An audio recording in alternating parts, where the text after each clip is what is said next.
Hello friends. आज मैं आप सभी सब्सक्राइबर, इन्वेस्टर्स और आम जनता से कहना चाहूँगा कि आज आप बहुत ही शांति के साथ इस कथा पंडाल में बैठ जाओ। क्यों? क्योंकि अभी मैं जितने भी म्यूचुअल फंड्स की बात करूँगा, आप थंबनेल देख के आ रहे होंगे, वहाँ पर 10 म्यूचुअल फंड्स मैंने लिखा हुआ है, पर मैं आज बात करूँगा टोटल 12 म्यूचुअल फंड्स की। और एक काम मैं आपके ऊपर छोड़ता हूँ कि इस वीडियो को आपको ज़्यादा से ज़्यादा लोगों को शेयर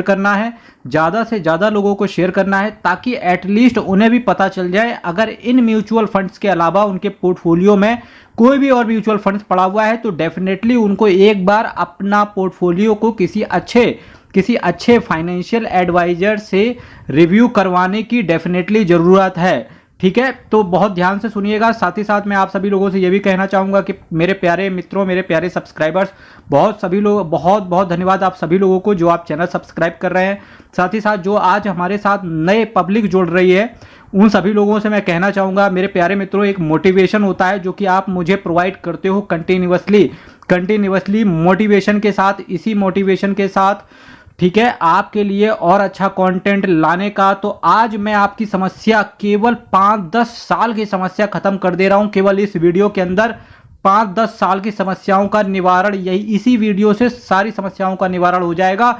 चाहे आप एसआईपी के लिए म्यूचुअल फंड ढूंढ रहे हैं, चाहे आप लमसम के लिए म्यूचुअल फंड ढूंढ रहे हैं, डेफिनेटली इस वीडियो को देखने के बाद आप कहीं और फंसने की जरूरत पड़ेगी ही नहीं। मेरे मित्रों, इसी सीरीज में जो आज मैंने पहला म्यूचुअल फंड आपके लिए रखा है, देवियों एंड सज्जनों, जो मैंने पहला म्यूचुअल फंड यहां पर रखा हुआ है, बहुत ध्यान से सुनिएगा आप सभी लोग। जो मैंने पहला म्यूचुअल फंड रखा हुआ है उसका नाम है Tata small cap mutual fund direct plan growth. सबसे पहले मैं हमेशा डायरेक्ट प्लान की बात करता हूं। अगर आपके पास या कोई हमारा नया व्यूअर्स जुड़ रहा है, म्यूचुअल फंड का पूरा नाम देखना, उसके आगे रेगुलर प्लान के आगे रेगुलर प्लान लिखता है, डायरेक्ट प्लान के आगे डायरेक्ट प्लान लिखता है। और ये mutual fund asset management companies होती हैं, उनको लगाना कंपलसरी होता है। तो रेगुलर प्लान आपके पास है तो आज ही स्विच ऑफ कर जाओ डायरेक्ट प्लान के अंदर, क्योंकि बहुत तगड़ा कमीशन आप बचा लेते हो जो आपके म्यूचुअल फंड डिस्ट्रीब्यूटर के पास जाता है। तो आज मैंने किस पहले म्यूचुअल फंड की बात करी, Tata small cap mutual fund direct plan growth. अगर मैं इसके एनएवी की बात करूंगा तो बहुत कम एनएवी है। जो लोग इंटरेस्टेड रहते हैं कि भाई मैं तो केवल 10-20 रुपए की एनएवी वाले में ही लगाऊंगा, तो उनका आज सपना इस म्यूचुअल फंड से कंप्लीट हो जाएगा, क्योंकि इसका एनएवी केवल 27 रुपए का है। रिटर्न की बात करेंगे तो 25% का सीएजीआर, जी हां 25% का सीएजीआर। और अगर मैं इस म्यूचुअल फंड की बात करूंगा तो 4 साल ये ऑलरेडी अपने कंप्लीट कर चुका है और इस नवंबर में ये अपने 5 साल कंप्लीट कर लेगा। मेरे मित्रों, विद इन 3 ईयर, केवल 3 सालों में इस म्यूचुअल फंड ने 200% के ऊपर रिटर्न दिया है। अगर कोई जना आज की डेट पे ये सोचता है, ये उसके अंदर मिथ अगर है कि केवल स्टॉक मार्केट में, डायरेक्ट स्टॉक में इन्वेस्ट करने से ही इंसान करोड़पति हो सकता है, तो ऐसा नहीं। आप शॉर्ट देखते रहो, क्योंकि शॉर्ट वाला शॉर्ट बनाता रहेगा। जिंदगी शॉर्ट से नहीं चलती, जिंदगी लॉन्ग में चलती है, चाहे वो किसी भी तरीके से हो। दूसरा मैंने जो म्यूचुअल फंड आपके लिए रखा हुआ है उसका नाम है मेरा asset emerging blue chip fund direct plan growth. क्या बोला मैंने? आप सभी लोग साथ साथ बोलिएगा ताकि रात में सपने में आए ना तो बस यही चलता रहे। मेरा asset emerging blue chip fund direct plan growth है। इसके एनएवी की बात करूंगा 108 रुपए का एनएवी है। रिटर्न की बात करेंगे 21.76% के सीएजीआर के हिसाब से इस म्यूचुअल फंड ने अपने इन्वेस्टर्स को रिटर्न डिलीवर करके दिया है। ड्यूरेशन की बात करूंगा तो 10 साल अपने कीमती 10 साल ये म्यूचुअल फंड अपने इन्वेस्टर्स को, अपनी एसेट मैनेजमेंट कंपनी को दे चुका है। एक्सपेंस रेशियो की बात करेंगे तो 0.63% का एक्सपेंस रेशियो ये आपसे चार्ज करके चलता है। तीसरा जो मैंने म्यूचुअल फंड लिया है उसका नाम है एसबीआई लार्ज और mid cap direct plan growth. जी हां, कभी भी लार्ज कैप की बारी आती है, जो जिनका एज, मेरे पास कुछ ऐसे सब्सक्राइबर भी है जिनका एज 65 प्लस है, तो जनरली मैं थोड़ा सा नीचे और आते हैं। अगर किसी का एज 45 से ऊपर है तो जनरली वो कोशिश करता है कि यार रिटायर्ड है, तो वो ये सोचता है यार फिक्स डिपॉजिट में 7-7.5% मिलता है, इससे अच्छा कोई भी यार म्यूचुअल फंड 12-12.5% दे दे, अपने लिए तो बहुत है, अपनी गंगा नहा लूंगा मैं, अपने लिए तो बहुत है।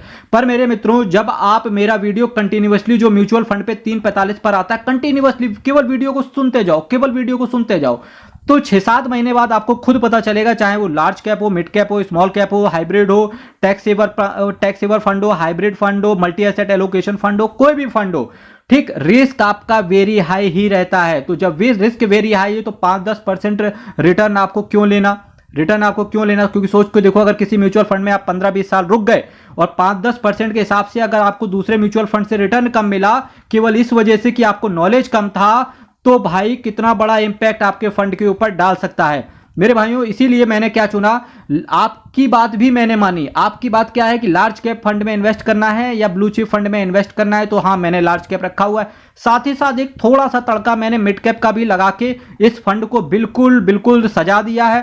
साथ ही साथ जब state bank of India asset management company का नाम आता है, एसबीआई असेट मैनेजमेंट कंपनी का नाम आता है, तो इन्वेस्टर के अंदर ट्रस्ट तो वैसे भी डेवलप हो ही जाता है। तो इसी वजह से मैंने तीसरा फंड चुना है, SBI large and mid cap fund direct plan growth. उसके एनएवी की बात करेंगे, एसबीआई है चूंकि तो एनएवी आपको ज्यादा देना ही पड़ेगा। एनएवी 437 रुपए का है। रिटर्न की बात करेंगे 16.52% के सीएजीआर के हिसाब से पिछले 10 सालों में इसने ये रिटर्न इन्वेस्टर्स को डिलीवर करके दिया है। पर मेरे मित्रों, पास्ट का जो रिटर्न है, पास्ट का जो साल है, डज नॉट गारंटी कि फ्यूचर में आपको इतना ही मिलेगा।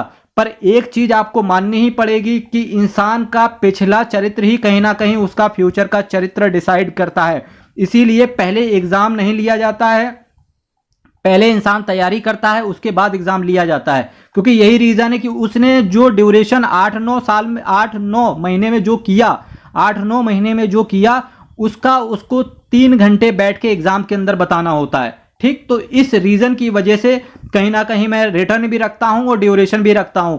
वहीं अगर इस म्यूचुअल फंड के मैं एक्सपेंस रेशियो की बात करूंगा तो 0.98% का इसका एक्सपेंस रेशियो है। जो मैंने 4th नंबर पे म्यूचुअल फंड रखा हुआ है उसका नाम है Parag Parikh flexi cap mutual fund. इसके एनएवी की बात करेंगे तो 57 रुपए का इसका एनएवी चल रहा है। रिटर्न की बात करूंगा तो 19.19% के सीएजीआर के हिसाब से इस म्यूचुअल फंड ने अपने इन्वेस्टर्स को रिटर्न डिलीवर करके दिया है और यह कारनामा इसने पिछले 10 सालों में किया है। एक्सपेंस रेशियो की बात करेंगे तो 0.72% का इसका एक्सपेंस रेशियो है। 5वें नंबर पे जो मैंने म्यूचुअल फंड रखा हुआ है उसका नाम है Parag Parikh tax saver fund direct plan growth. जी हां, पराग पारिक का टैक्स सेवर। काफी लोगों में एक मिथ ये भी चल रहा है कि टैक्स सेवर फंड से रिटर्न नहीं आ रहा है, पर मेरे मित्रों उसका केवल एक लॉजिक है कि यूएस के कुछ स्टॉक्स में इसका इन्वेस्टमेंट है और नेस्डैक हो गया, डाउ जोन्स हो गया, कुछ खास रिटर्न पिछले 1-2 सालों से नहीं आया क्योंकि जो बाइडेन की वजह से उनकी पॉलिसीज थोड़ी सी खराब रही। पर फिर से अमेरिका का जो इंडेक्स है वो फिर से रिवाइवल हो रहा है। एटलीस्ट वो 13,000 के आसपास मुझे लगता है ऐसा कि टच हो जाएगा। और जिसमें से अगर मैं एप्पल की बात करूंगा तो $175 के ऊपर का उसका शेयर प्राइस पहुंच चुका है। वहीं अगर मैं पिछले दिवाली की बात करूंगा तो उसका शेयर चल रहा था करीब करीब $132 के आसपास और अभी हो गया है $175 के आसपास। तो इससे ऐसा लगता है कि पराग पारिक टैक्स सेवर फंड के भी अब दिन गए रे भैया, बेकार दिन और अच्छे दिन आए रे भैया। तो Parag Parikh tax saver fund direct plan growth की बात कर रहा हूं, इसका एनएवी केवल 22 रुपए का है। रिटर्न की बात करेंगे तो 22.98% के सीएजीआर के हिसाब से इस म्यूचुअल फंड ने इन्वेस्टर्स को रिटर्न डिलीवर करके दिया है। और ये जो डेटा है पिछले 4 सालों का है। एक्सपेंस रेशियो की बात करेंगे 0.80% का ये आपसे एक्सपेंस रेशियो चार्ज करके चल रहा है। अब मैंने जो 6वें नंबर पे लिया है उसका म्यूचुअल फंड का नाम है quant tax plan direct growth. NAV की बात करेंगे 261 रुपए का है। रिटर्न की बात करेंगे तो 20.07% के सीएजीआर के हिसाब से पिछले 10 सालों में ये इसने कारनामा करके दिखाया है। इसके एक्सपेंस रेशियो की बात करेंगे तो केवल 0.57% का ये आपसे एक्सपेंस रेशियो चार्ज करेगा। टोटल 6 फंड्स की मैं बात कर चुका हूं। अब ये देखिए, इस सीरीज को आप आज के वीडियो को चैनल को सब्सक्राइब करना मत भूलिएगा। साथ ही साथ आप अपने फ्रेंड्स को, मित्र को, कलीग्स को, अपनी फैमिली में वीडियो जरूर शेयर कर दीजिएगा क्योंकि ये वीडियो इतना इंपॉर्टेंट है। हर चीज मैंने डाली है। कोई बंदा अगर बास्केट ढूंढ रहा हो तो इसके अंदर से वो बास्केट निकाल सकता है। कोई बंदा लमसम के लिए ढूंढ रहा हो तो वो लमसम के लिए निकाल सकता है। कोई बंदा small cap, mid cap, large cap, tax saver, mid cap, flexi cap, large और मिड कैप को कॉम्बिनेशन ये सब ढूंढ रहा हो तो हर चीज उसको इस वीडियो के माध्यम से मिलती हुई नजर आएगी। साथ ही साथ कोई ऐसे म्यूचुअल फंड, उसको म्यूचुअल फंड तो पता है पर वो कहीं ना कहीं डिसीजन नहीं ले पा रहा है कि मुझे इन्वेस्टमेंट कहां करना है, इन्वेस्टमेंट कैसे करना है, तो कहीं ना कहीं वो दूसरे वीडियोस के पास जाके, यूट्यूब में और भी वीडियोस पड़े होंगे उनके साथ जाके कंपेयर कर सकता है। अपने फाइनेंशियल एडवाइजर से भी पूछ सकता है। बिकॉज आपको पता होना चाहिए कि mutual fund is subject to market risk and read all scheme से रिलेटेड डॉक्यूमेंट्स वेरी केयरफुली। तो किसी भी म्यूचुअल फंड में इन्वेस्ट करने से पहले अपने एक बार फाइनेंशियल एडवाइजर से जरूर संपर्क कर लेना। मैं हमेशा यही आपसे कहूंगा, क्योंकि अल्टीमेट डिसीजन आपको करना होता है। क्योंकि एक लाइन आपने सुनी होगी कि करते हो तुम कन्हैया मेरा नाम हो रहा है, बस करना सब आपको है और मैं आपको ज्ञान पे ज्ञान देता रहूंगा। 7वें नंबर पे जो मैंने म्यूचुअल फंड आपके लिए रखा हुआ है उसका नाम है PGIM India mid cap opportunities fund direct plan growth. क्या बोला मैंने? PGIM India mid cap opportunities fund direct plan growth. इसके एनएबी की बात करूंगा तो 50 रुपए का इसका केवल एनएबी चल रहा है। रिटर्न की बात करूंगा तो रिटर्न की बात करूंगा 18.5% के CAGR के हिसाब से पिछले 10 सालों में इसने ये कारनामा करके दिखाया है। इसके एक्सपेंस रेशियो की बात करेंगे तो बहुत सधा हुआ ये एक्सपेंस रेशियो आपसे चार्ज करता है, जो कि है केवल 0.43%, केवल 0.43%। बिल्कुल कथा की तरह सुनो आप इसको, बिल्कुल बोझ तो सर से लेना ही नहीं है, क्योंकि भाई बोझ आपको तभी लेना था जब आप जॉब नहीं कर रहे थे, जब आपके पास पैसे नहीं थे। आज आप सेटल्ड हो, पूरे सेटल्ड हो। बस आज आपको क्या करना है, एक इन्वेस्टमेंट की स्ट्रेटजी अपनानी है, एक इन्वेस्टमेंट की स्ट्रेटजी अपनानी है। क्योंकि स्टॉक मार्केट में जो ट्रेडिशनल व्यू था इन्वेस्टमेंट करने का, वो फिक्स डिपॉजिट, रेकरिंग डिपॉजिट, वो कहीं ना कहीं पोस्ट ऑफिस की सेविंग, पोस्ट ऑफिस की स्कीम्स, जस्ट लाइक इंदिरा विकास पत्र, किसान विकास पत्र, इस नाम से जो ट्रेडिशनल इन्वेस्टमेंट थी उससे बाहर निकल के जब आप आ रहे हो तो यही फ्यूचर है। तो आज जब मैं 8वें नंबर पे जिस म्यूचुअल फंड को मैंने रखा हुआ है उसका नाम है Motilal Oswal mid cap mutual fund. क्या बोला मैंने? Motilal Oswal mid cap mutual fund. इसके एनएवी की बात करूंगा तो 62 रुपए का इसका एनएवी चल रहा है। रिटर्न की बात करेंगे तो 21.84% के CAGR के हिसाब से पिछले 9 सालों में इसने ये कारनामा करके दिखाया है। इसके एक्सपेंस रेशियो की बात करेंगे तो 0.76% का ये आपसे एक्सपेंस रेशियो चार्ज करके चल रहा है दोस्तों। अब देखो 9वें नंबर पे मैंने रखा, ये कोई सीरीज नहीं है, ये कोई सीरीज नहीं है, आप ऊपर नीचे कर सकते हो आसानी से, क्योंकि मुझे 12 बताने हैं, इसकी वजह से मैं 12 म्यूचुअल फंड्स की चर्चा कर लूंगा। बस मैंने सीरियल से रखा हुआ है। 9वें नंबर पे जिस म्यूचुअल फंड की मैंने यहां से बात करनी है उसका नाम है ICICI prudential technology fund direct plan growth. क्या बोला मैंने? ICICI prudential technology fund direct plan growth. इसके एनएवी की बात करूंगा तो 148 रुपए का इसका एनएवी चल रहा है। टेक्नोलॉजी, जिस भी बंदे को केवल एक थीम बेस्ड इन्वेस्टमेंट करना है तो टेक्नोलॉजी में केवल 2 म्यूचुअल फंड्स का ही नाम आता है जिन्होंने बेस्ट करके दिया है। नंबर पहला ICICI का, ICICI एसेट मैनेजमेंट कंपनी का ICICI प्रूडेंशियल टेक्नोलॉजी, और दूसरा नाम आता है टाटा टेक्नोलॉजी। एक म्यूचुअल फंड का नाम और भी आता है जिसको बहुत सारे कम लोगों को पता होगा, आदित्य बिरला सन लाइफ डिजिटल इंडिया फंड का भी नाम आता है। तो वहां पर उन तीनों में से ICICI प्रूडेंशियल ने कमाल धमाल और इन्वेस्टर्स को माला माल कर रहा है, जबकि निफ्टी IT ऑलमोस्ट अपने नीचे ही है। इन्फोसिस बहुत नीचे है, TCS बहुत नीचे है, IT एटलीस्ट काम नहीं कर रहा है। जैसे ही US में सारी हरकतें सुधर जाएंगी, रसिया यूक्रेन का वॉर खत्म होगा, तो over the period of time इस म्यूचुअल फंड से भी आप एक बेहतरीन रिटर्न जनरेट करके अपने घर लेके जा पाएंगे। इसके एनएवी की बात करूंगा, 148 रुपए का इसका एनएवी चल रहा है। रिटर्न की बात करूंगा 21.55% के CAGR के हिसाब से पिछले 10 सालों में इसने ये कारनामा करके दिखाया है। इसके एक्सपेंस रेशियो की बात करेंगे 0.95% का इसका एक्सपेंस रेशियो, 0.95% का ये आपसे एक्सपेंस रेशियो चार्ज करेगा। 10वें नंबर पे जो मैंने म्यूचुअल फंड रखा हुआ है उसका नाम देखो, हर तरीके का म्यूचुअल फंड मैंने रखा हुआ है। जिसको कम रिस्क चाहिए उसके लिए कम रिस्क है, जिसको ज्यादा रिस्क चाहिए उसके लिए ज्यादा रिस्क है, जिसके लिए, और जबकि ज्यादा रिस्क है तो उसका मतलब ये नहीं है कि यार बहुत ज्यादा मैंने पेल दिया रिस्क, ना बिल्कुल नहीं। एक कहीं ना कहीं जो एक सधा हुआ म्यूचुअल फंड है, सारे ही वही कटेंगे। कहीं ना कहीं अपने क्षेत्र में ये सारे म्यूचुअल फंड इन्वेस्टर्स को कमाल धमाल किया है, और अपने आप में कहीं ना कहीं इनका एक कॉम्पिटिशन है कि नहीं मुझे अव्वल दर्जे पर ही रहना है। तो ये म्यूचुअल फंड का काम से ही दिखता है। और अब जो मैंने म्यूचुअल फंड लिया है, कहीं ना कहीं लोग तो बोल देंगे वेरी हाई रिस्क है, पर मेरे मित्रों केवल वो एक लाइन है जो कि सेबी को बोलना होता है, क्योंकि इन्वेस्टर्स का हित, इन्वेस्टर्स की हितों की रक्षा करने के लिए सेबी आपके साथ कदम से कदम मिलाकर के चलता है। आज जो मैंने 10वें नंबर पे जो मैंने म्यूचुअल फंड रखा हुआ है उसका नाम है HDFC index S&P BSE Sensex direct plan growth. क्या बोला मैंने? HDFC index S&P BSE Sensex direct plan growth. और ये देखिए, अगर मैं इसके एनएवी की बात करूंगा, और ये एक इंडेक्स फंड है, तो एनएवी पे आप मत जाना बिल्कुल भी। 578 रुपए का हालांकि एनएवी है, हालांकि जब से मैं इसको ट्रैक कर रहा हूँ करीब 350 रुपए की इसकी एनएवी से मैं ट्रैक कर रहा हूँ, आज 578 पे एनएवी चल रहा है, तो देख सकते हो। और इसका किसी ना किसी जमाने में जाके 57,800 भी इसका एनएवी हो जाएगा 20 से 25 साल बाद। बस हो जरूर जाएगा, बस टाइम लगेगा, क्योंकि जब इंडेक्स की शुरुआत हुई थी, जब सेंसेक्स की शुरुआत हुई थी, तब इसका इंडेक्स कितना था? केवल 100 रुपए से शुरुआत हुई थी। और आज इंडेक्स कितना है? सेंसेक्स का इंडेक्स देखो 62,000 रुपए के ऊपर ट्रेड कर रहा है। 100 रुपए 62 रुपए हो गया, 100 रुपए 62,000 रुपए हो गया, 100 रुपए 62,000 रुपए हो गया। क्या बोला मैंने?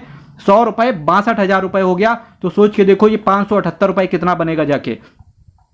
रिटर्न की बात करेंगे, चूंकि इंडेक्स फंड में आपको पता ही होगा लार्ज कैप इंडेक्स, और उसमें भी इंडेक्स मैंने सेंसेक्स की 30 शेयर सेंसेक्स 30 का लिया है। तो रिटर्न की बात करेंगे 12.91% के CAGR के हिसाब से पिछले 10 सालों का मेरे पास डेटा है। एक्सपेंस रेशियो की बात करेंगे तो केवल आपसे 0.20% का ये आपसे एक्सपेंस रेशियो चार्ज करता है। 11वें नंबर पे जो मैंने म्यूचुअल फंड रखा हुआ है उसका नाम है axis small cap fund direct plan growth. इसके एनएवी की बात करूंगा तो 76.4900 का पॉइंट के आगे जो मैंने ये 0.4900 लिखा है ये स्टाइल मारने के लिए लिख दिया, अदरवाइज आप ऐसे समझो। इसका एनएवी 76 रुपए का है। रिटर्न की बात करेंगे तो 23.90% का CAGR के हिसाब से इस म्यूचुअल फंड ने अपने इन्वेस्टर्स को रिटर्न डिलीवर करके दिया, और ये कारनामा इसने पिछले 10 सालों में किया। दैट मींस कि इसको 10 साल हो चुके हैं। एक्सपेंस रेशियो की बात करेंगे तो केवल 0.53% का ये आपसे एक्सपेंस रेशियो चार्ज करता है। लास्ट, हम लोग लास्ट पे आ गए हैं, ताली बजाओ मेरे मित्रों। अभी तक अगर आपने चैनल सब्सक्राइब नहीं किया है तो चैनल जरूर सब्सक्राइब कर लेना। साथ ही साथ चैनल को शेयर करना मत भूलिएगा अपने दोस्त, फ्रेंड्स, फैमिली के साथ। एक बार फेसबुक पे भी शेयर करके मेरे लिए मोटिवेशन, केवल आपको सब्सक्राइब, केवल आप जब सब्सक्राइब करते हो मेरे लिए सबसे ज्यादा मोटिवेशन वही रहता है। तो चैनल जरूर सब्सक्राइब कर लीजिएगा मेरे मित्रों। 5000 सब्सक्राइबर का एक टारगेट है जो कि आपकी वजह से केवल पॉसिबल हो पाएगा। Last but not the least, और यकीन मानना बहुत धमाकेदार मैंने म्यूचुअल फंड रखा हुआ है, SBI small cap fund direct plan growth. क्या बोला मैंने?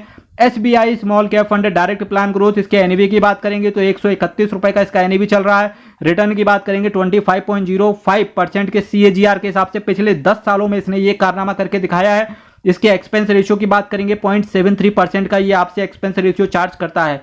इसी के साथ साथ मेरे मित्रों कथा को यहीं से विराम दूंगा। कल फिर आपके सामने मिलूंगा कुछ नए म्यूचुअल फंड्स के साथ, सेम टाइम सेम चैनल। बहुत बहुत धन्यवाद ये 17 मिनट देने के लिए। तब तक के लिए कल फिर मिलेंगे।